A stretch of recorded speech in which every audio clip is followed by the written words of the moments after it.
everything about Combs' alleged sex trafficking activities. Although she's not been arrested or charged, the federal indictment accuses Combs of using high-ranking supervisors to facilitate and cover up the abuse, with Karam allegedly organizing freak-offs involving sex workers and raids on Diddy's mansions, seized narcotics with over 1,000 bottles. In a separate lawsuit, Little Rod, Karam is compared to Ghislaine Maxwell, to Sean Combs, Jeffrey Epstein, and accused of ordering sex workers for Combs. Little Rod also alleges she made staff carry drugs for Combs. Okay.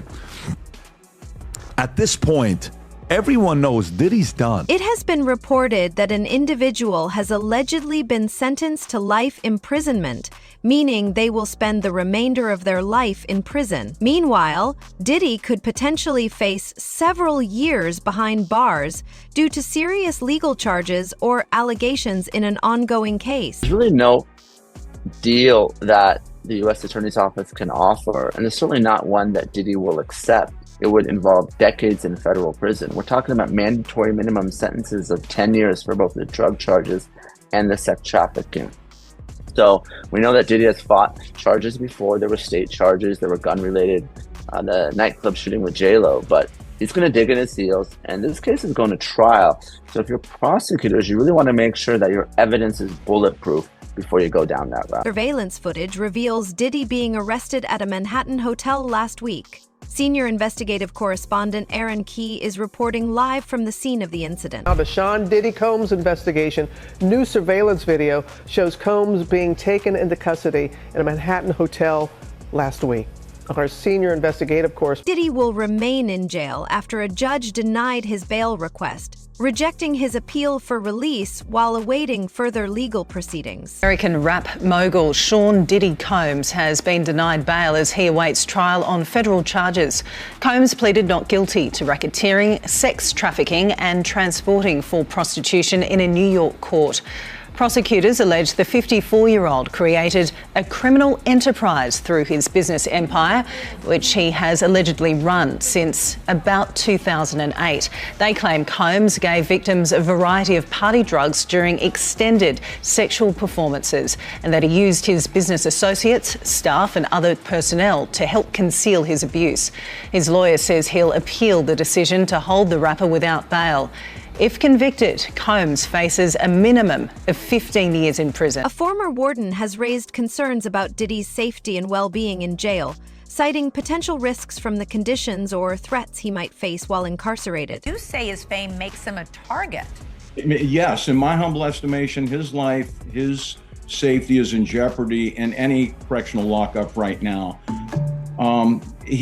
If it is true, as reported, that he is housed in the special housing unit, it's important to note that the special housing unit is a lockdown, 24-hour lockdown unit. The MDC Brooklyn is a high-rise. The vast majority of the floors are general population floors. But the special housing unit is a 24-hour lockdown facility. So this is for Mr. Combs' protection. His incredible worldwide celebrity combined with the allegations, the charges now, and indictment, of course, of acts of violence against women make him a very attractive target. All right. Obviously, they need to safeguard him. Diddy's alleged crimes, including racketeering and physical misconduct, have cast a shadow over his music legacy. Many express disbelief at his actions and acknowledge the likelihood of a long-term prison sentence. It's bad boy for life. We all love a bad boy, don't we? Yeah? Not a sex trafficker, we don't. This has just ruined so many good songs for me. Biggie's album has P. Diddy all throughout it, doing his little ad-libs that was shit, but we allowed it. More money, more problems will never sound the same again. And the D to the A to the DDY. It's fucked. Yeah, we'll have a bit of a laugh, don't we, before we get into the miserable, disgusting crimes he's really actually committed. So yeah, I think this is like my fourth video on P. Diddy, because for whatever reason, the man cannot stop committing crimes. And he was actually very truthful when he said bad boy for life, because life is exactly what he's looking at, or at least 25 to life. Because this man, after reading the indictment on him, he's fucked. He is absolutely fucked. He is going from that beautiful mansion he owns straight to a miserable, grotty little jail cell. And you know what? He's such a fucking prick. He really deserves it. So far, he's been charged with racketeering, which is basically criminal activities designed to gain profit disguised as legitimate business deals. Sex trafficking by fraud, force, or coercion. This is the practice of illegally transporting people for sexual exploitation. And then also transporting people to engage in prostitution. And honestly, reading all of this, it's just like a slam dunk. Serious accusations against Diddy include allegations of trafficking, forced labor, and coercion. Reports suggest that he allegedly used power, manipulation, and intimidation to exploit women for his personal gain. Including his freak-offs. What a word that's become, honestly. And just to give you a little list of exactly what him and his employees got up to here, we've got sex trafficking, forced labor, interstate transportation for purposes of prostitution, coercion, and enticement to engage in prostitution, narcotic offenses, kidnapping, arson, bribery, and obstruction of justice. Wow. Like, you know what? You're P. Diddy. You've got all the money in the world. You don't need to do any of this. But for some people, the more powerful they get, the more dark their imagination becomes, and the more they want to push the boundaries to do the craziest fucked up shit possible. And this is what happens when a psychopath gets this much power. Even those words coercion and enticement to engage in prostitution, it wasn't enough for him to get consenting, prostitutes who do this by trade. What a trade.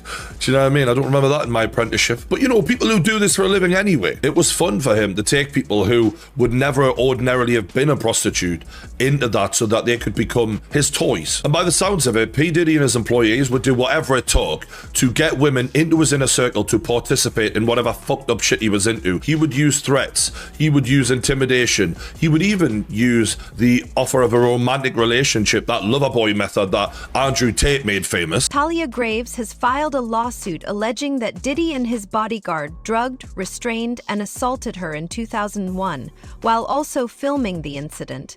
She is represented by prominent attorney Gloria Allred, renowned for handling high-profile cases. With more accusations against the music mogul, Talia Graves claims in a civil lawsuit that Combs and a bodyguard drugged, bound, and raped her in 2001 and filmed the incident. Graves is represented by famed litigator Gloria Allred, who is no stranger to representing women in high-profile cases, okay? Here's a list.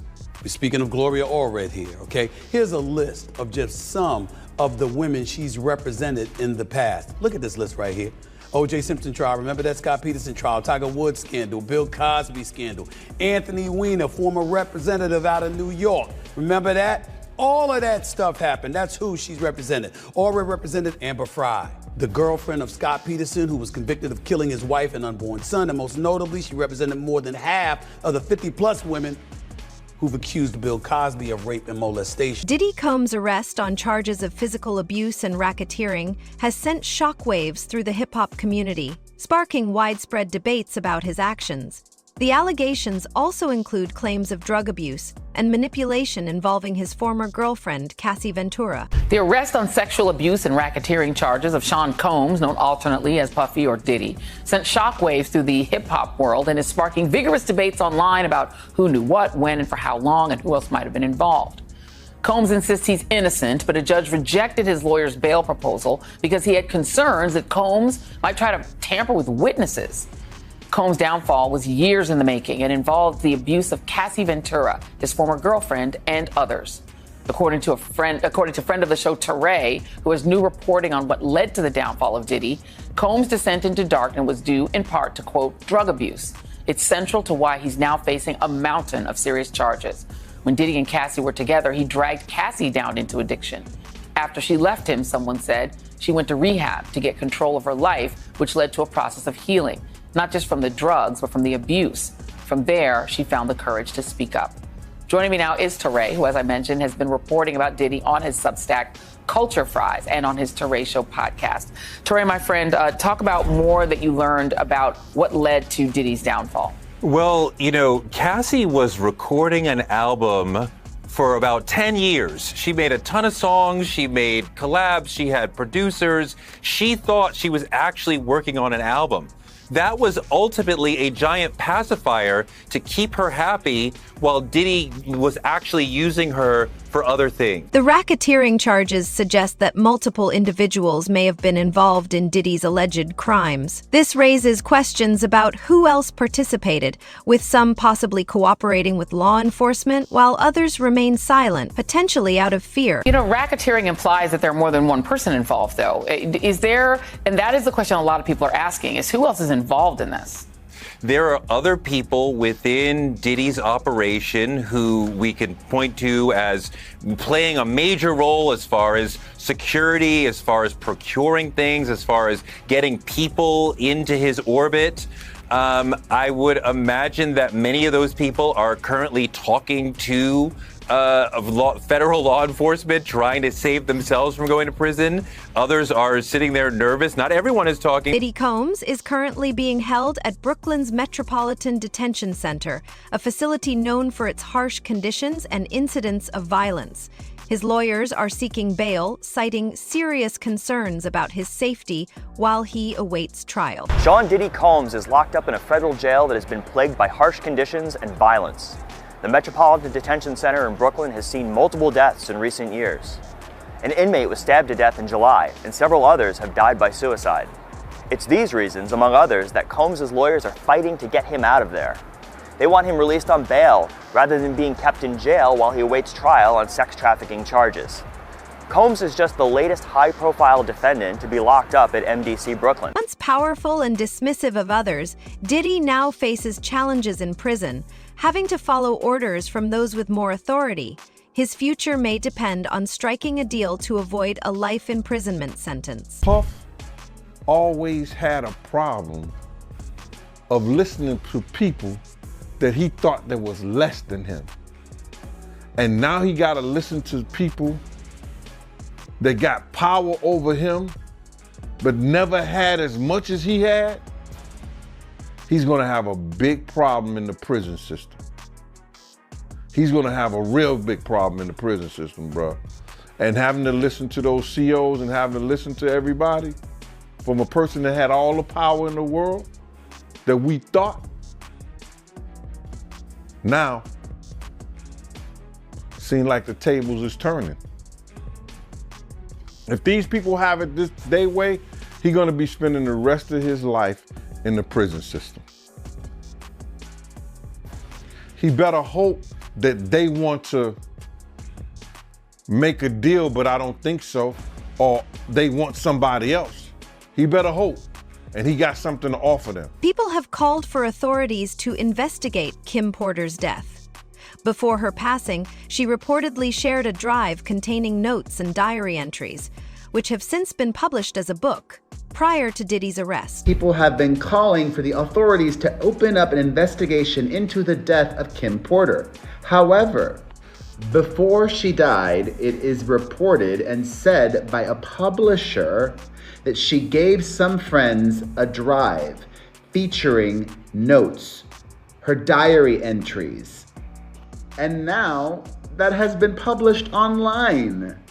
If you type in Kim's Lost Words, the book will show up. You can get it online. Right now I see it's on sale for $22.49. What's interesting is the book was published on September the 6th. Diddy faces serious risks if placed in the general prison population and is unlikely to receive bail.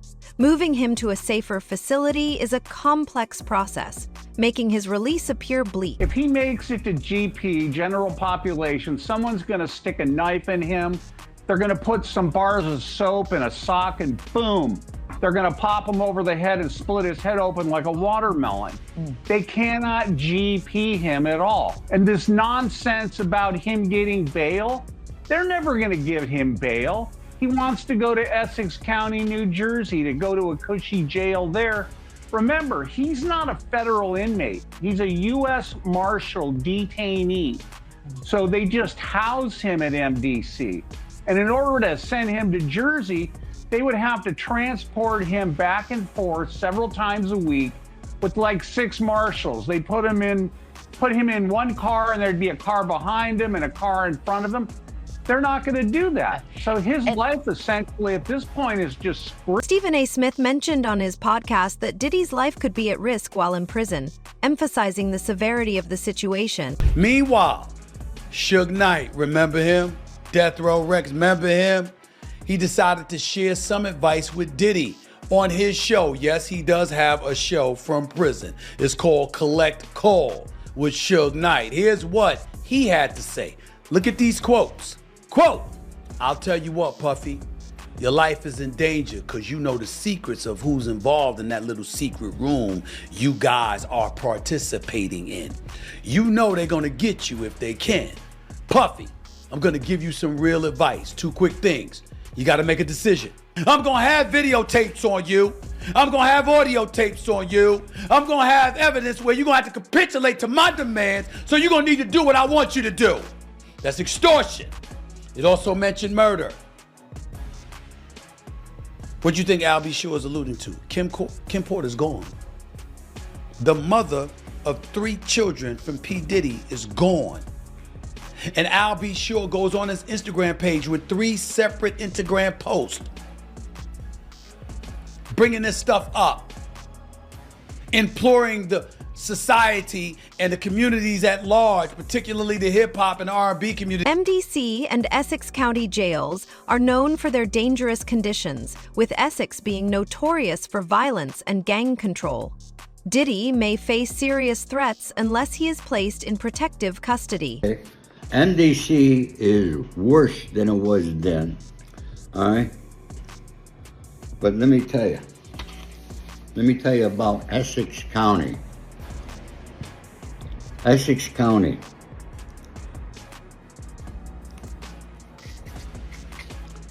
My friend says it's the worst in New Jersey. It's a very serious jail. People get beat up left and right. My friend said it was the worst spot, constant lockdowns, and the food was beyond disgusting. Now, he said it was beyond disgusting there.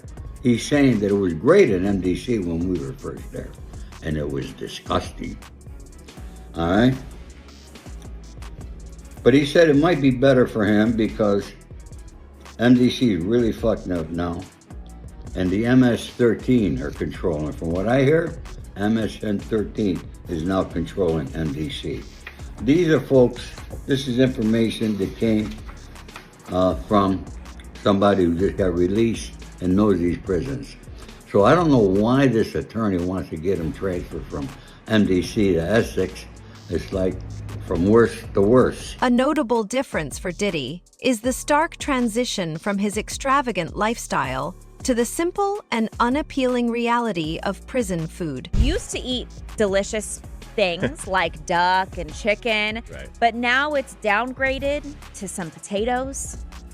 Not a very appetizing meal that he had last night. And by the way, if you've heard of MDC Brooklyn, this detention center, it's probably because R. Kelly has stayed there, Fetty Wap has stayed there, Michael Cohen, Allison Mack, and Ghislaine Maxwell. A lot of famous people have gone here before. Really, really rough, we're told. Despite his legal team's best efforts, Diddy remains incarcerated without bail, as the judge deemed him a flight risk and a danger to others. And the U.S. attorney had argued that he was a flight risk and also a danger to society. Seems like the judge sided with them. So he is currently being held at the Metropolitan Detention Center in Brooklyn. And we were told that he used to eat delicious things like duck and chicken, but now it's downgraded to some potatoes. Not a very appetizing meal that he had last night. And by the way, if you've heard of MDC Brooklyn, this detention center, it's probably because R. Kelly has stayed there, Fetty Wap has stayed there, Michael Cohen, Allison Mack, and Ghislaine Maxwell. A lot of famous people have gone here before. Really, really rough, we're told. By the way, if he is found guilty, he faces a minimum of, I think it's 12 years in prison and a statutory maximum of life in prison. So he's really facing some serious time. And for the judge to not accept this bond offering, to me, says everything you need to know. I don't know if you guys saw it. It was a 12-page. Diddy faces potential charges including bribery, extortion, fraud, and more under RICO laws. His situation is being compared to high-profile cases like Epstein's, with his team allegedly involved in manipulation and federal investigations. But it's actually fraudulent, bribery, extortion, fraud, money laundering, drug trafficking, embezzlement. What's the RICO, what's the racketeering in your opinion of what could potentially be going on with Diddy, just based on everyone you've interviewed? Well, there's so many categories to it, right? I mean, you get to pick and choose. They get to pick and choose. Sure. The way they wrote this law allows them to go after people for different reasons. Okay, you pick and choose which one this is. He's in most of them. Yeah. He's in most of them. So Stephen A. Smith yesterday is doing a show with another guy that they have on, and the other guy says, this isn't just about Diddy. Diddy's life is on the line right now, and people, I mean, it's just, at any point, anything could happen to him. Forget about the fact that, he's got a lot of risk on the line. Think about him, the comparison with him and Epstein, right? Here's a story. Meet Sean Diddy Combs' manipulator-in-chief, who was once compared to Ghislaine Maxwell. Well, they called him the Black Epstein. Let me read this to you. Find that picture. Christina Karam, chief of staff at Combs Enterprises, and described as Diddy as his right hand, is alleged to be the manipulator-in-chief in federal investigation as close to... That's it for today's video. Stay tuned until next time.